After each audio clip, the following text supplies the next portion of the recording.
My name's Megan. I'm 27 years old, and I was a social media influencer between 2015 and 2020. In the beginning, it was fun. I started at about 500 followers, and then I grew that to about 22,000. I was bringing in about $8,000 a month. Some of what I was posting on social media was a facade, maybe an ad that I'm posting where I look really happy, and realistically, I'm in bed in tears. A lot of content I started making was all about home interiors. You turn literally 180 degrees and it's stacks of cups, dirty dishes, a pit of depression. I realized I had an eating disorder and I was very, very tiny. On top of having an eating disorder, I was already editing them to make myself look smaller. So a lot of people would ask me, how are you so thin? In reality, I was starving myself. After a while, I started seeing a lot of the negative aspects. People would tend to comment on my lack of knowledge of hair. The criticism was a big deal for me. In the end, I became super depressed. So in 2020, I took a 6-month break from social media. When I stopped, I had a large group of friends that went down to probably 3. I never heard from anyone anymore. I think that I could definitely become an influencer again, but my mental health is the most important thing to me. Megan, thank you for being here.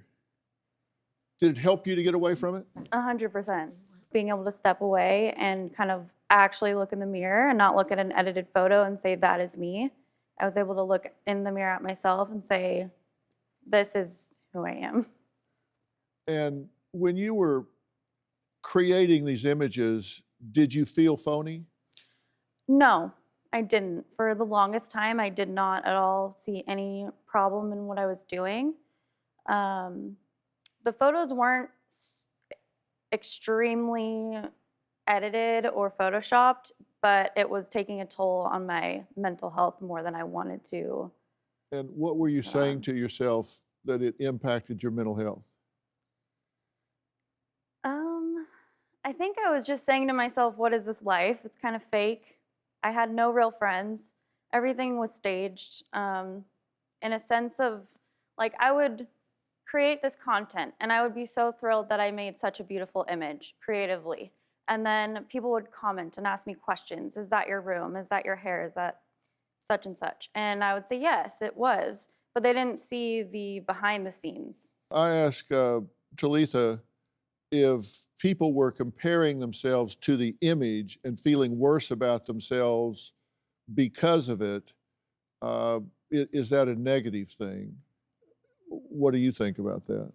I think that for me specifically, I am a very sensitive person. So anytime I'm looking at someone else's photos and I automatically think badly about myself. You shared some images with us, like your apartment, and like here's an image of your apartment, the facade, and then real.